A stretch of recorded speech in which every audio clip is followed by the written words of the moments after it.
Alrighty.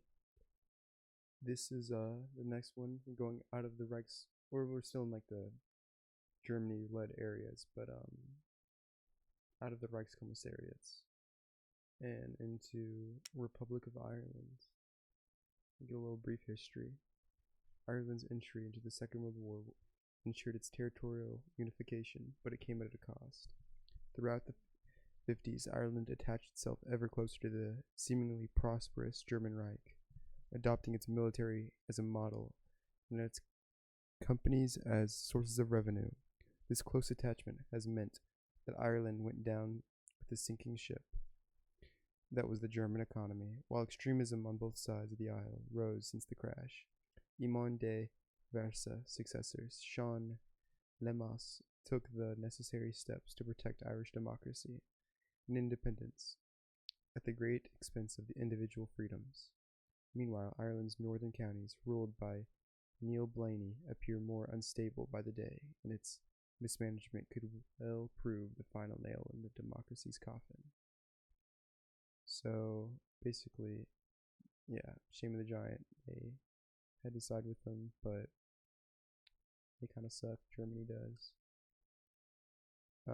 And Germany doesn't have much to gain from being partnered with them. Yeah, that makes sense. But this guy's he loves Ireland is an understatement. Since the rising against the British in 1916, he has been present ensuring a safe and prosperous future for the country. The ultimate recognition for his services was Iman de Vera's endorsement. So yeah, well, this is a little about the country we're about to play. Republic of Ireland. Oh, they're actually separated. I thought they were the part of each other. I guess not. We'll see though.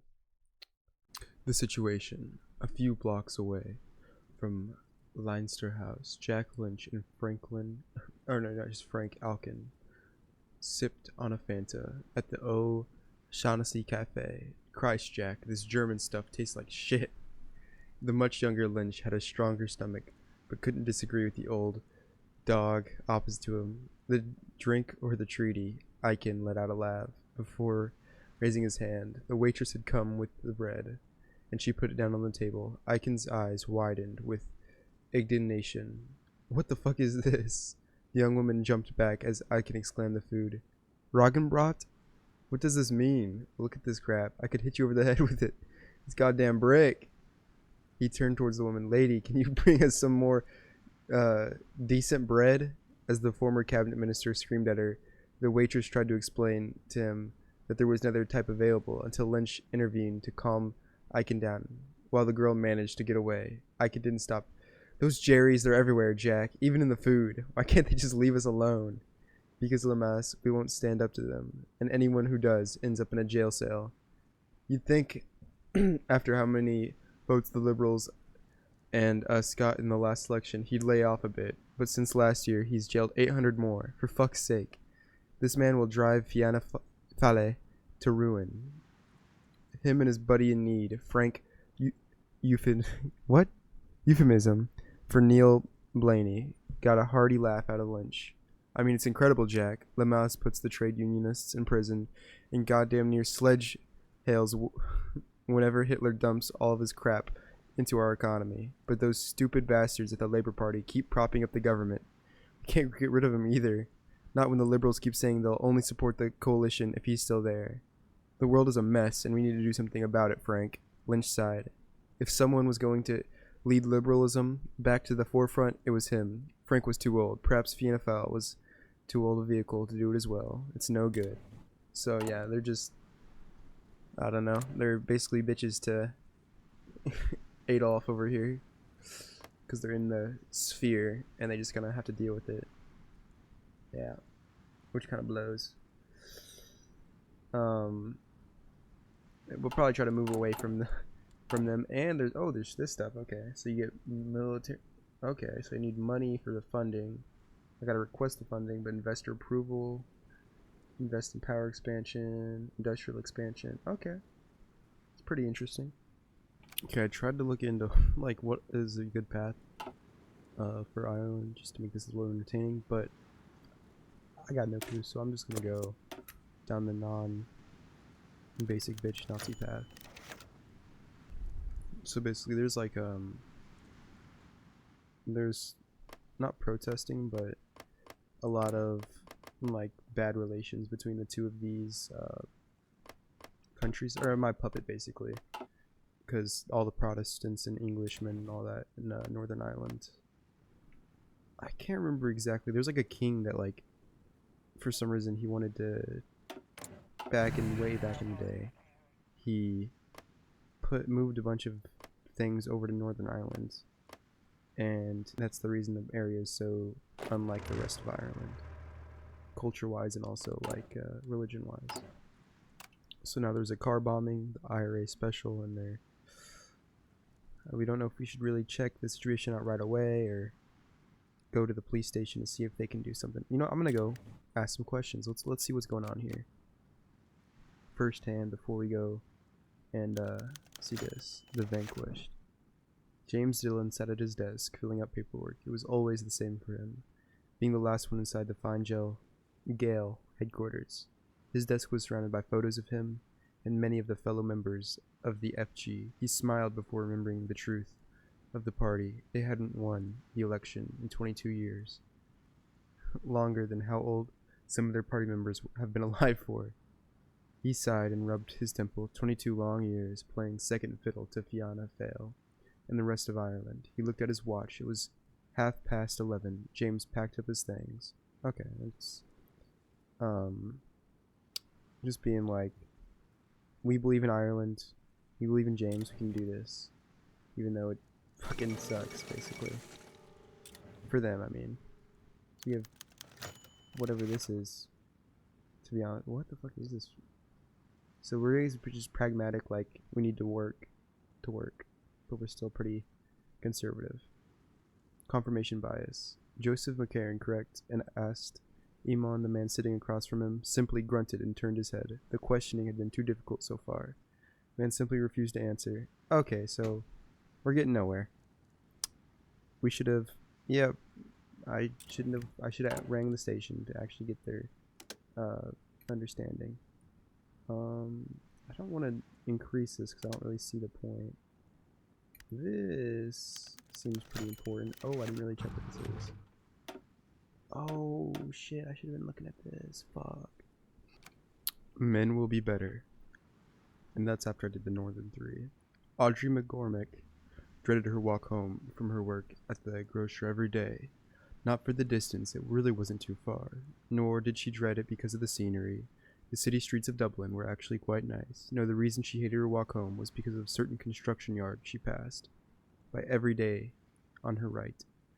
The men working on the yard, though Audrey would sooner call them pigs, had grown infatuated with her, and would often loiter around the entrance to the yard in a drunken stupor, trying to woo her with their supposed manly charm. Standing up for herself had only intensified their efforts, and no one had been willing to help her, no matter how much she complained. Boys will be boys had always been the answer. The jeers and catcalls began immediately. She ducked her head in the shame, resigned to this unfortunate fact of life. When she heard a shrill whistle, a policeman walked towards the group, shouting, "Don't you layabouts have something better to do than harass a passerby? You're being paid to work the yard. Do your jobs and leave the lady alone." Audrey found herself shocked. Nobody had ever stood up for her before, let alone the police. The men went back to the yard, grumbling all the while. The policeman strode over to her, shaking his head. "I can't believe it. In broad daylight," he said. "Don't you worry, miss. We'll be patrolling here more often. They won't bother you again." Audrey doubted she would ever be catcalled again. She would never be catcalled again, but she nodded her head in thanks all the same. One group of pigs being called out for what they were wouldn't stop the next group, nor would it keep the men from acting out when the cops weren't around, though it didn't stop the smile that she started to have across her face.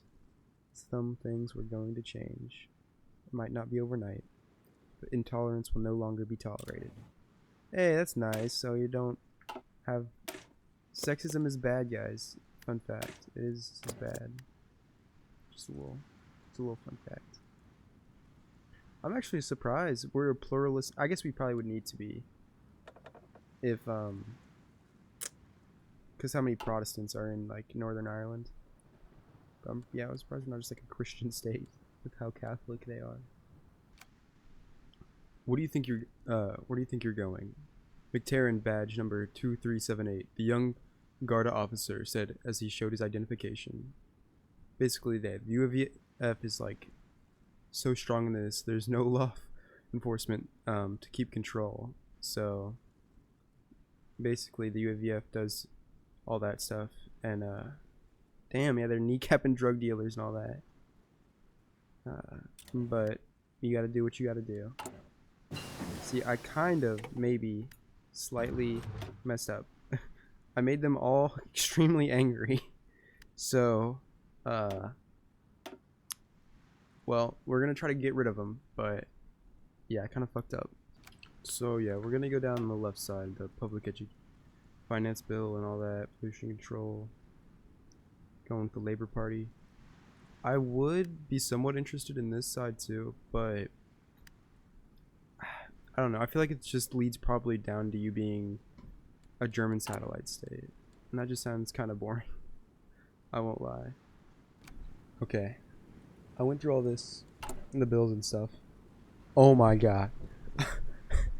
I did such a bad job. Like, so many of those bills failed. Most of the bills failed. I would say only like 3 passed out of all of these bills. 3 did, I'm pretty sure.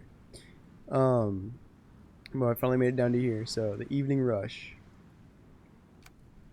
O'Flaherty's pub was as busy as usual. It was the evening rush, and people were coming out in droves to get a bite of eat at the pub. Oh, okay, this isn't really much either. This is basically like just everybody has been quieting down. Germania has like stopped being like as terrible in the economy, and we're more independent basically. But let's see what another part of the branch should open up since I did all that. The end of the pact, like Hitler died. See by the Civil War popping up. But it's a disaster here, said the ambassador to Germany over the phone. Everyone's throwing their stuff in the game. There's skirmishes around the country, and everyone here is taking a side. All right, Gallagher. And Foreign Minister Alkin, where's the successor to the Fuhrer? Is he in control? Nobody's in control, said Gallagher. Speer's students are revolting in the Ruhr. Bormann's gathering who he can down south. Göring's taking over the east, and the SS going berserk in occupied France and Poland. Hell, Edel seems to be putting his name in the contention, and his forces are locking down Germania as we speak. Muffled conversation. Sorry, the last Arlingus is leaving Trumfel right now. I can bring you more when I get there. All right. Good luck to you all, said Eichen. You too, sir, said the ambassador, before he hung up. Immediately afterwards, there was silence.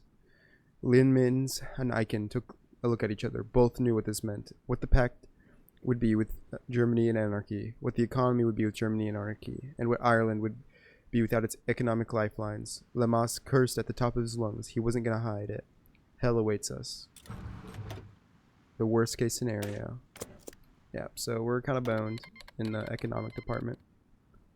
Oof, yeah. Some people be dying, I guess. But we just gotta try to work together and not ruin our country. Yeah. It's all coming down. This is pretty bad. Bam. Oh yeah, we literally have nothing now. That's oof. Bread prices soar. Anything has to be done. Just calm down. We're gonna try not to die. Do not pull. Inflation spirals out of control. Prices are over 150%. Carry pack your stuff all. We have to go. Oh yeah, this ain't good. This is not good. There's nothing left for us here.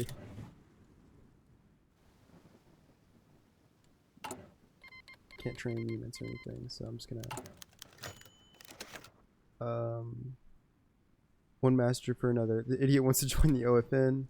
The moral issue. Lord, I have a problem. I think we all do, honestly. My country has its freedom. It no longer occupied colony of the British, and for that I am thankful. But sometimes even I look at My flag. I fear we have exchanged one master for another. It has me wondering if we have lost our nation. But yeah, basically just Germany is such a, like, basically our masters, basically. Really, we're not as independent as we think we are. If our whole country collapses when they don't have that. Convergence. So this is our economic depression. We have to choose a plan to go with. Lamaze told him he'd think it over, that he needed to sleep on it before he made his call. This is the big decision he would have to make, and he wanted to explore all the options. However, now he found the decision extremely hard, as the options were limited. In the front of him was Tanaski's plan, Sean's plan, and Tant wanted to take control of the rising deficit and trade gap. In his mind, Ireland had been too reliant on foreign trade, and the German stranglehold had ended up killing it.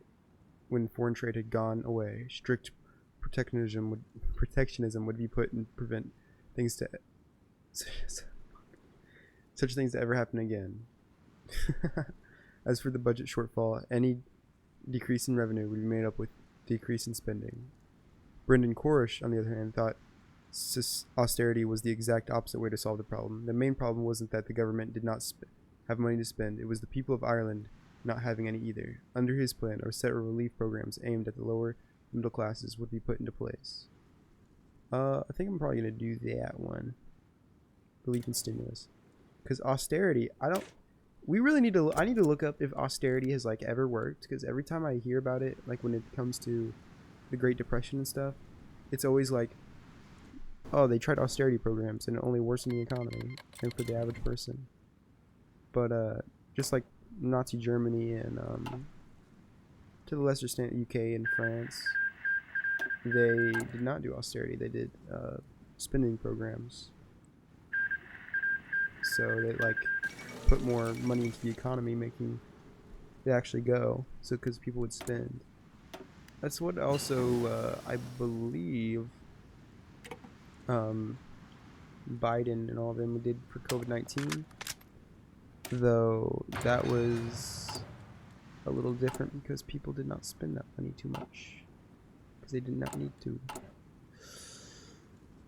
Unless you're poor, then you spent that money immediately, like my parents did.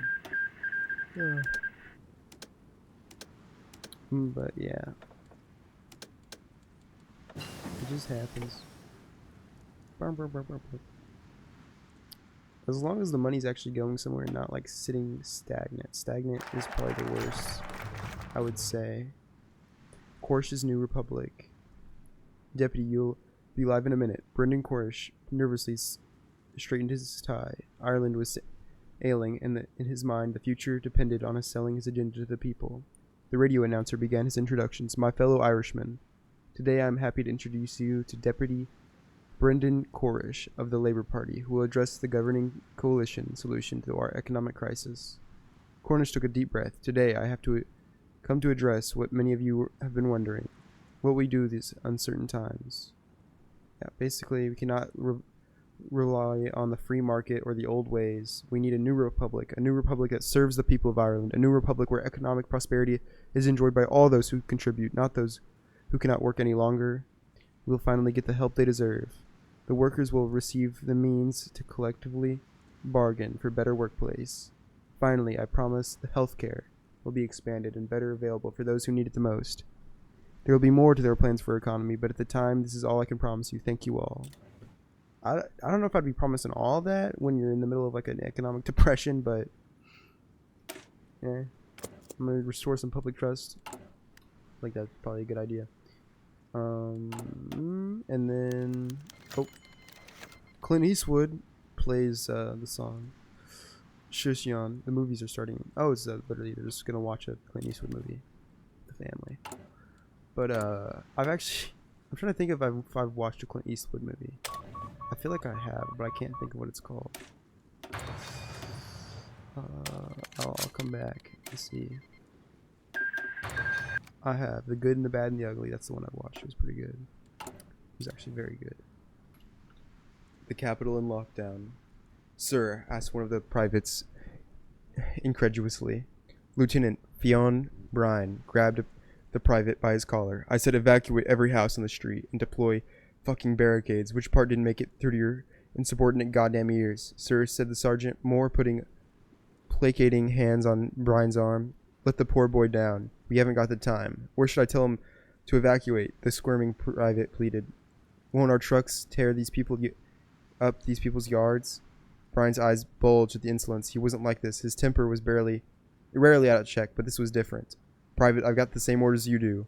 The same as 2,000 other soldiers and officers around the city. Every bloody street in a goddamn grid is around Parliament. It just looks like our friendly little street swarming with armed men. None of them are better organized than us, because we've not got the time to do anything else. The ICG is coming for the government, and they're bringing everything they have, which it turns out is nearly as well equipped as we are.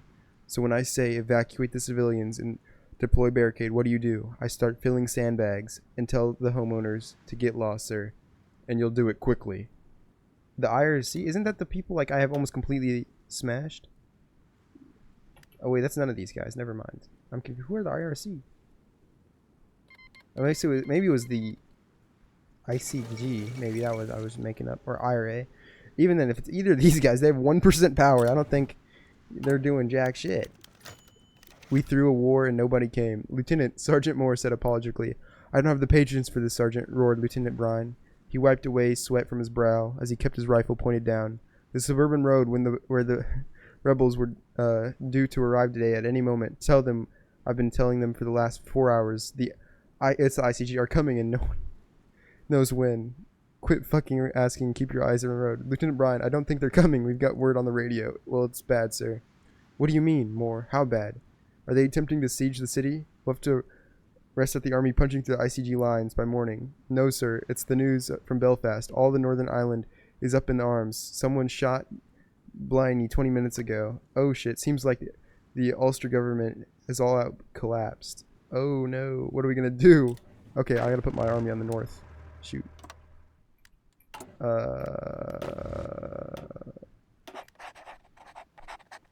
Let's not die here. That's not good to die. It's famous not to die, actually. First, get some entrenchment. The day Ulster burned. No one talks about the sky the day Ulster burned. They talk about the hastily made barricades and the violent riots that flooded the streets. No one talks about the sunset that day or how it painted the horizon with vibrant shades of red and violet. They were focused upon the garrison, besieged from all sides, beset by Catholics and Protestants alike, who themselves tore one another shreds when they met. No one talks about the clouds, only the smoke from the county in flames, so thick it blotted in the heavens. They talk about cinders of blood, of terror, of the troubles, and they do not speak of the sky. There are bigger things afoot than the weather. This is not too good, I don't think. Again, how are these rebels have any strength? These guys are supposed to be weak. They're not supposed to be strong at all. I dumped most of my back in business. Oh, this was the look to the past. He smiled to himself. Oh, after a nice long hike and all that. Finally, among friends, his fellows' growing crowd, armed IRA members, flashed him with rascal grins upon seeing his cheerful look upon his face. Nice day to get out of the house, boss. One of his militants asked, gesturing to the bright sun in the sky. Better day for a revolution, Obasage said, breathing in the clean air of Ireland. They would soon belong to the IRA. I thought he was supposed to be dead. Wait, what? Again, the IRA have 1% power. How are they going to do anything? They're like babies. They should not be able to like even have a gun. The Ulster Volunteer Force at least is very weak, but they're not existent. Chaos spreads. They say there's always a calm before the storm, and with that in mind, Irish intelligence knew they could not breathe easy. The North Irish catastrophe had kept the entire department on edge, working double shifts for the day to try not to fall completely behind in the rapid movements of the various terror organizations that were rampaging across Ulster yet. For all of the chaos and burnout of the intelligence workers, something far worse than chaos had reached their office. At 2:34 p.m., reports reached Dublin that MP Ian Priestley, who collaborated with the UVF, was an open secret, was shot dead outside the Belfast home. At 3:17 p.m., the workers assigned to monitor ICG radio traffic reported all ICG traders suddenly cease, although there's an entire organization stopped existing in a single moment. Where did they go? I don't... They're only slightly corrupt, and they love us. What? They're extremely angry, I understand, but, like, there should not be... I don't understand. What is... I finished the tree, like, I think, right? Yeah. Some bullshit's gonna happen, I guess. Oh, a free island. The power balance is shattered. The citizen guard disappeared from the streets, never to be seen again. Hours later, IRA militants took to the city, bringing a number of troops and armaments that no one knew they had before now. Armored IRA gunmen stormed through the president's neighborhoods, terrorized locals, and violently squashing the Ulster volunteer force in an astonishing show of force. Confused and panicked, the military ordered local forces to abandon their defense line in Dublin and push north to get a handle on the situation, playing right into the IRA's hands. Of Obrigdad militia surged from their covert hideouts in Limerick, overwhelming the local guard in mere hours. And the beginning of their march is now a defenseless Dublin. Paralyzed, the panicked military staff unsure how to handle this. Nation in flames, the army transported stalled, providing the northern counties IRA to have the finishing blow, ousting the NCAZS. There's... Oh, wait, that's them. Okay. Okay. Still, how is the IRA doing this with 1% power? What? I'm so confused. Oh, okay, so we actually have another focus tree. I thought the last one was going to be the end of it. Just, like, fixing our economy and stuff. But, I guess we'll try to re-put power into fucking the IRA, or not the IRA, but the Northern Ireland. So a national communist North Ireland, okay. It's a little silly, but gotta do what we gotta do. Okay, things are kind of falling apart here. Sean Lamass took a look at the report on his desk. To say that he was scared of opening it was an understatement, but as much as he wished it, I don't think that's a word. Keeping the folder shut would make the contents inside no less true. With a sigh, he flipped open and read the first page. Chaos. Sheer, unadulterated chaos. Garda barracks bombed in court. The city hall besieged by an armed mob. The IRA taking credit for both. Up in Derry, IRA again. Anglican churches burnt and looted. At least 2 priests and 5 policemen killed in Dublin. Local ICG chapters formed a brief alliance. So yeah, everything is kind of fucked. Oh, yep, they're down here too. Okay. I'm gonna put this here. Let's get like some troops down there as well. Shit, I don't know what to do here. Probably preparations. Let's see. I know there's like a war in Ulster, so in 100 days. So I'm probably gonna just go down these two. That's still... And all this is just 10 days. And I have like 9 focuses I can do. 1, 2, 3, 4, 5, 6. Yeah, okay. I'm just gonna do all these first. And then go down to over here. The next spell. Determine advisors.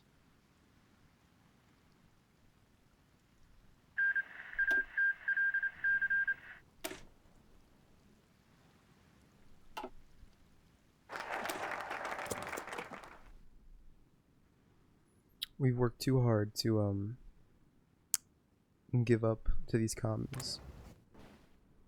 And basically, yeah, this is just like we're shelling the shit out of their areas and stuff to see what they're gonna do. Show that we can literally destroy them. I hope though. I said their guys are very under-equipped. Yeah, they're very under-equipped. I'm gonna put another guy down here.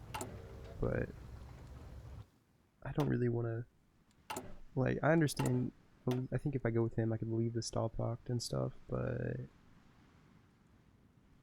I don't know. We'll lose a lot of public control. That's also not what these people want. The end of the Limerick Soviet.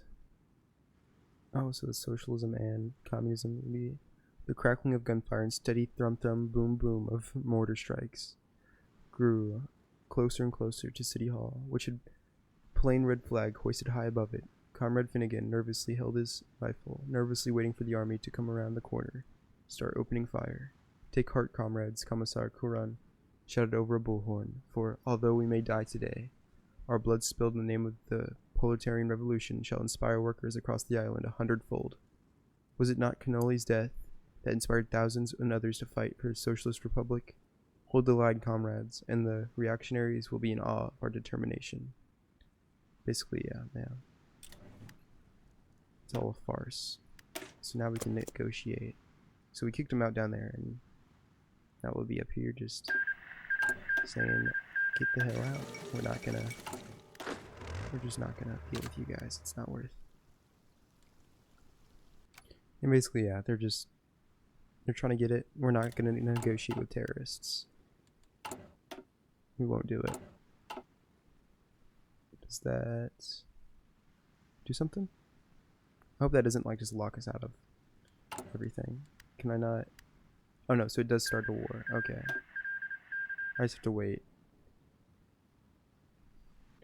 End to me sham. Lamass sat at his desk, guilt churning in his gut. He read through Samus's Tommy's ridiculous list of demands. Perhaps if he demanded something more doable, there might have been a possibility of peace. Amnesty for all those connected to the IRA. That might have been possible, if not unpopular. But he also wanted complete, basically they didn't want to even be connected to the Reich, which would be impossible. How would he get any public trust? Lamass placed his hand on the phone. He knew to give the order to military action before it was too late. "God forgive us," he whispered to himself, knowing that his hands were dirtier than anyone else's with the filth of his mistake. "We should have paid the price in the 40s instead of making our children pay it instead." There was never room to compromise. There was only one Ireland. Attack!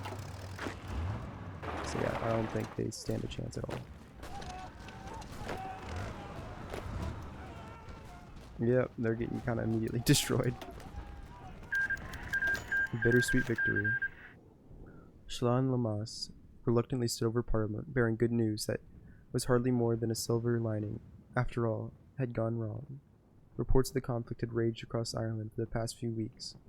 Flashed through his mind, he prepared to speak. Countless industries and factories across the nation had been ravaged, destroyed during the conflict. And indeed, fully intact buildings were becoming a rare sight. In certain neighborhoods, no one was safe. What do you mean no one was safe? This doesn't make sense to me, because maybe, I don't know, in regular games, the IRA is going to be like way stronger, but like I completely dismantled them through the decisions. It only took 5 command power a thing, so I just spammed that decision. Where's the decision? Oh, there it is. Let's see. 1926, one more time. Jack Lynch and Patrick Hillary sat at Kennedy's Club, a pub full of ill repute, cornered in the Liberties, a deprived area of struggling city, free from prying eyes of their party. Lynch eventually buckled from the sounds of the radio, reporting another Zanoff been thrown into a family's residence. 3 more deaths have been responsible for. Basically, tomorrow, a large defection to Fail Gill, of Jack Lynch's capturing the front page, proudly claiming his crossing of the aisle. Kenny's words would be Lynch's Capitol Theater. The defection of Jack Lynch and Patrick Hillary to the Fine Gael had made a liberal faction Fianna Fáil splinter. With the imminent collapse of the coalition, the old giant cannot be managed anymore. It's a legacy denied. Oh shit. Wonder what's gonna happen here.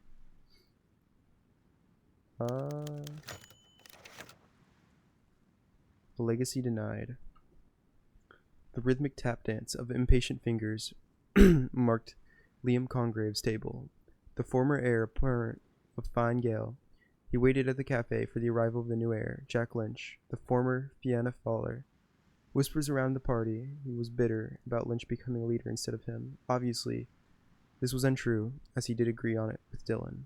It definitely wasn't the case that Dylan couldn't organize a drinking contest in a brewery, let alone take of Fine Gael's intricate party organization. Neither was it the case that Dylan let his guard down to decline Costello and his merry band of liberals that parade American teachings as their gospel against the economic wisdom of Jared Sweetman. Hello, Liam. Lynch appeared out of nowhere, extending a friendly hand to him. I understand that you wanted to meet me, relating into matters of beleaguered northern counties. Cosgrave shook his hand, gripping it tightly before letting it go. As it got down to business, I need to know that we're on the same page here. Given your background, Lynch forced himself to smile politely. One republic has survived the IRA, the UVF, and the USDA through sheer luck and individual cunning, not through ramshackle institutions set up by Civil War buddies. We've been at the cost of these past few weeks. Lynch nodded along. He may have issues with individual issues. But what? Oh, an individual with issues. Okay, I think so. I don't know. I think they just wrote it wrong. Their difficulty is not an opportunity. The fear that the people have that the radicals of the North will move their cozy towns, considering this a law and order agenda, would do us well in upkeeping elections. Of course, this duty is a moral one. My father realized this when he took hard, if an unpopular action against the IRA back in 1923. When Lynch endured the memories of a man putting himself in the shoes of his father. Yeah, so basically, where is Lynch? There's none of these guys. Garrett the good and the nice fellow. Oh my goodness. Change was coming. Nobody understood this more than Garrett Fitzgerald, a willing volunteer on the front lines of political warfare. Apart from the youthful affection for Fianna Fáil, he considered himself a card-carrying member of Fine Gael. This is why he stepped into the Dublin Southeast office to register himself a potential candidate. Fitzgerald was prepped for the process by those anxious to see him enter their ranks. But it was still an arduous task of writing. He wrote away at a nook of the reception desk before a new Fine Gael TD popped to say hello. Looks like we have just the man for this country needs. Fitzgerald could recognize that friendly voice from anywhere. Jack Lynch. I thank you for coming on board in these critical times. I'm glad we can have such energetic visionary like yourself. I'm a dumbass. Jack Lynch is the main guy for the Liberal Conservative Party. Yeah. So they just bonded about like actually reading his articles and all that. He needs more men of his outlook. Start of a beautiful friendship. The death of a gunman. An open bottle of whiskey sat with a letter of resignation on the lonely desk of Sean Lamasse. That's our dude, man. His wife and kids lay asleep at home, but he couldn't bear facing them. She was kind enough not to mention the North too often, but whenever she did, Lamasse knew what she meant. No matter what she said, you were a failure. His life had been dotted with mistakes. Urging De Vera on into the foolish economic war with Britain was the equivalent of self-mutilation, but at least he was on his way to fix that one. Standing idly by in a cell while his brother was murdered by the British was something he couldn't have prevented. Shooting his 2-year-old brother accidentally into the living room, that was one thing that would have topped it. But that won't be on his headstone. His legacy will be failure to deal with the North, as the people there sing for his death. Oh, dude, so you wanted me to completely ruin my economy? That oh my goodness. It's not your fault, Sean. I promise, it was mine. But look, it would severely impact our economy, I feel like, and lose a lot of public approval. I feel like that's bad, no? But I guess we would lose despotism's support. But again, I don't know. Still think it's probably the better choice. Ooh, 20 and 10 war support would actually be really good.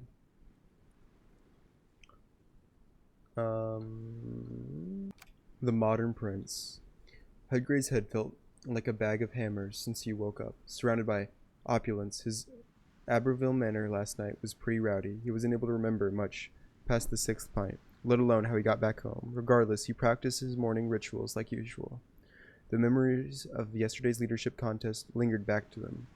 The schoolboy rival of his collie strutted like a peacock as he walked to his seat, wearing that smug grin Collie was far too proud of to actually talk of any of the actual party rules, thinking it was below him. Holly, his loyal mohair men, knew better, and interesting TDs with promising of greater things to come should they vote for him. The people need a man of today. Unsurprisingly, he won. He should have been by more, but that's life. The look on Collie's face was hysterical. It was something he would cherish forever. The only thing he was better than that was the letter today from German Ambassador Kleisman. He sent to him polite congratulations of his victory and the invitation to Shelbourne to celebrate and discuss business. It was not enough. Kleisman noted he should.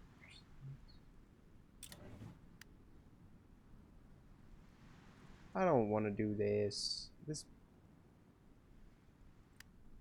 You know what? We're fucking doubling back. We're doing before the save, and I'm gonna do that shit because I think that might be interesting. But I'm gonna actually play through this first to read the last one for you. Just see how this path really ends out. The Longfellow Shadow. De Veras sat in his office, writing up his diary. At the end of another eventful day, he put away his shelf, his 25 years of notes. Yeah. It's basically trying to be valuable. There isn't really anything here. It's just like, yep, the new world is rapidly approaching, and he could only find solace in his office, filled with relics of bygone age. Maybe that's why he felt home. Okay. I think, yeah, this is probably not the, I'm going to try to the other path. Let's see. Maybe that'll be more something. The Great Schism. Is this all right? Please tell me this is some late April Fool's joke so I can rip your least favorite ball instead of the other strange fruit. Cathal Golding whispered. A comrade whispered into his ear. So it was true, same as that rat-faced fucking bastard. He had done it. In front of him, some faceless, nameless comedian had been playing to an audience of his comrades. Both Townie and his light emphasis on the light entertainment while they awaited the return of Toomey back. Oh, they would welcome him back. They would welcome him back with a noose and a burlap sack over his pointy goblet-shaped head. That rat bastard, that crypto bourgeoisie, smarmy, two-faced, dribbling, thumping Benedict Arnold in khaki rat fucking bastard. Sorry about this, lad, Golding shouted. Getting to his feet, slowly he paced towards the stage, but it appears that we have some news. Here, comrades, news I find very disturbing indeed. It appears that our loyal commander, Mr. Toomey, has thought it wise that we lay down our arms against Dublin. He had thought it wise that we should stop the war against the Ivory Tower, Dublin, its who feast on our nation like leeches. The crowd was getting uneasy. Faces which would once been induced into a stupor by the music and the act were silent. It appears that he and the rest of the cronies have deemed it wise to make Sinn Féin into another party, playing to the tune of the Oiritas. I'm going to look that word up. Oh, Erectus, which is just the Irish Parliament. Fine, if he wants to lay down his arms and allow the workers to get buggered by the capitalists, then I won't stop him. But fuck this, and fuck them, the lot of them. But I won't go gently into the good night. And if you ever have any sense, you won't either. Now on the stage, Golding spoke into the microphone. The microphone, to the shock of the now enraptured audience. In fact, let's show Two-Faced Toomey how much we mean fucking business. I'll declare that we are separating from Sinn Féin to form our own party, the Sinn Féin Workers' Party, so everyone knows who we represent.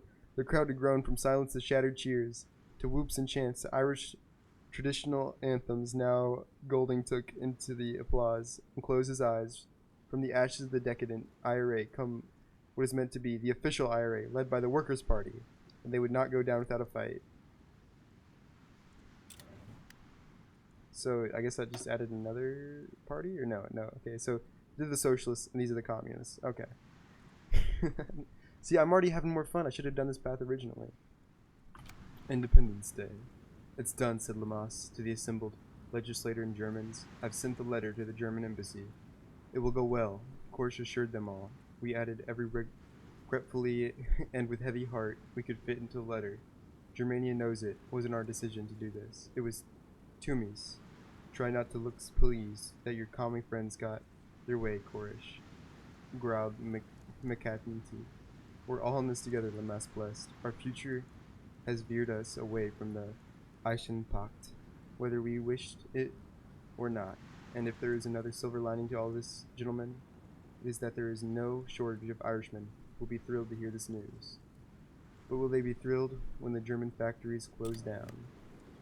Yeah, that's gonna be pretty bad for the economy. But I think I'm actually gonna chop, so you guys won't see this in the video, but I went down the just like invading them straight up path, and it was kind of boring, I won't lie. It was basically just dude Newterson, like, I failed as a politician, and he gives up and resigns, and another guy's like, okay, well, I like old guns, so I'm in the room with old guns. Amnesty for Toomey. Shamus Toomey sat in the basement in some undisclosed safe house, silently sipping a glass of whiskey as he watched the television. RTE showed soldiers marching through the streets of Derry to the applause and... Okay, well now I know the difference between ruckus and rackus. I've never really heard people use that term in like real life. Maybe it's more of like a British thing, not for sure. Or maybe I'm just stupid. Also could be a very big possibility. Amnesty for Toomey. Shamus Toomey sat in the basement of some undisclosed safe house, silently sipping a glass of whiskey as he watched the television. RTE showed soldiers marching through the streets of Derry to the applause and raucous cheers of its Catholic neighborhoods. Residents similar scenes were playing out in Belfast, through with far more muted Catholic celebration and plenty of disdainful stares from Protestants. The sight was almost enough to bring a tear to his eye. The goal of the decades of fighting, killing, and dying by thousands of Irishmen was finally complete. A united, free, 32-county republic. The souls of Wolfe Tone, Robert Emmett, Patrick Pearse, and countless other martyrs could at least rest peacefully in their soil now that their homeland is independent. One of his aides walked into our room carrying a telegram. On it are simply the words, "Our end of the bargain is done." It was unsigned, and the senator's address was some random apartment in Dublin, but Toomey knew what it meant.